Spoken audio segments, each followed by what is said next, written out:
Quelle est la dure vérité que les gens ne veulent pas accepter? Vous pouvez être une bonne personne toute votre vie et avoir une vie de merde. C'est probablement le plus déprimant. C'est vrai. J'ai travaillé dur, j'ai obtenu un diplôme, j'ai payé des impôts, tout ça pour rien.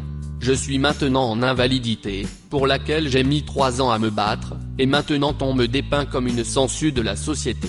Mon loyer représente à lui seul plus de la moitié de mes revenus, un autre quart étant consacré aux médicaments. Pourtant, j'ai fait tout ce que j'étais censé faire, et j'ai quand même échoué.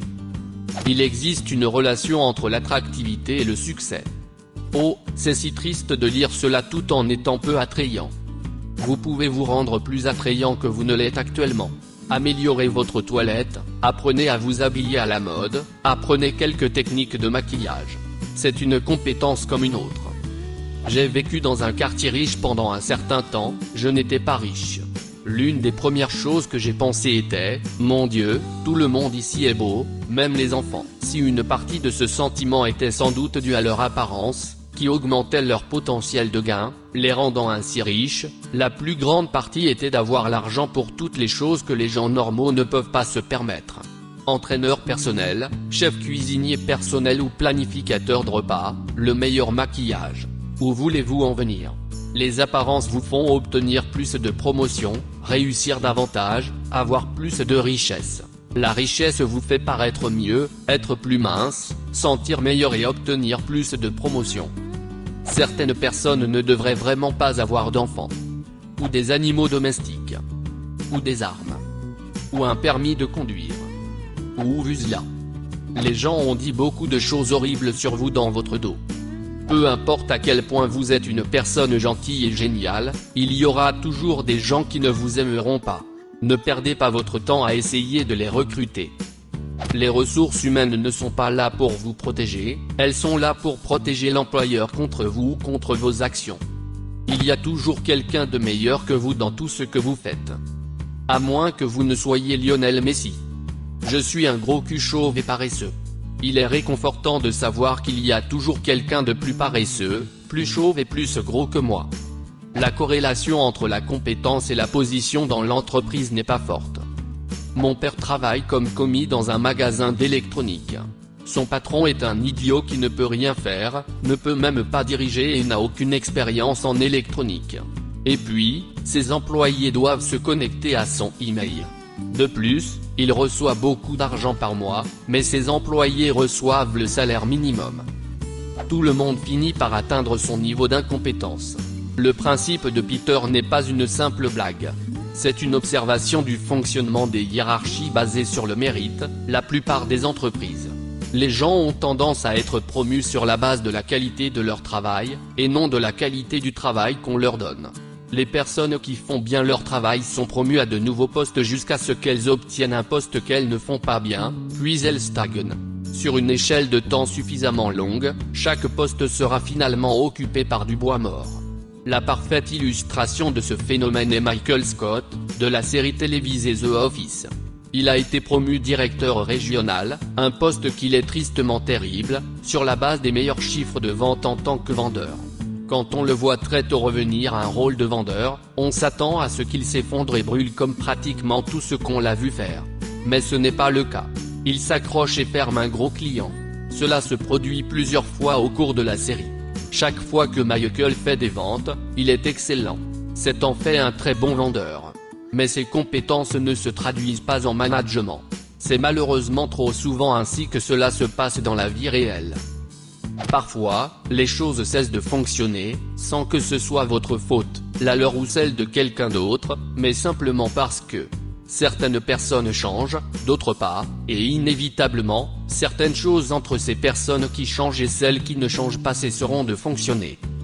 J'avais besoin de voir cela aujourd'hui. Je vous remercie. Vous pouvez expliquer votre point de vue sans crier sur quelqu'un. D'un autre côté, ce n'est pas parce qu'une personne est calme que ce qu'elle dit a un sens. Et aussi, ce n'est pas parce que quelqu'un crie qu'il a tort. Obtenir un emploi se résume à savoir si l'examinateur vous a apprécié ou non. Oui, c'est vrai. J'ai perdu un très bon emploi et j'ai découvert par la suite que la seule raison pour laquelle j'ai été rejeté est que lorsque l'équipe de recrutement m'a emmené déjeuner après mon entretien, j'ai commandé un steak qui n'est pas approprié pour le déjeuner. Quel genre de connerie de baby back est cela? Plutôt bête, comme quelqu'un qui fait beaucoup d'interviews. À moins que tout le monde n'ait d'abord commandé un sandwich bon marché, et qu'ensuite vous ayez eu un steak. Et c'est vraiment l'excuse qu'ils ont utilisée pour ne pas vous aimer. Je n'ai jamais détesté quelqu'un pour quelque chose d'aussi insignifiant.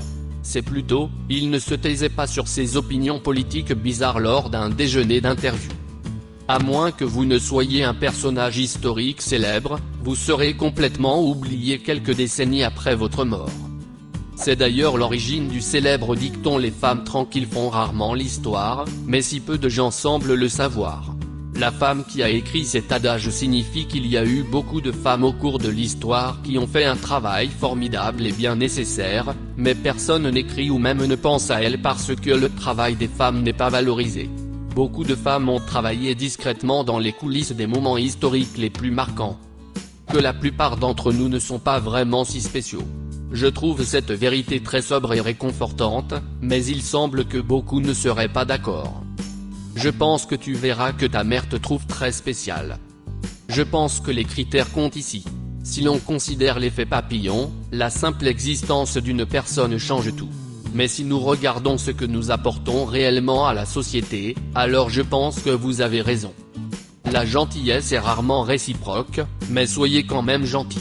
Et n'abandonnez jamais. Le monde est dur et cruel, mais continuez à faire ce que vous avez à faire, faites preuve d'intelligence, mais ne laissez personne vous empêcher d'être au mieux de votre forme.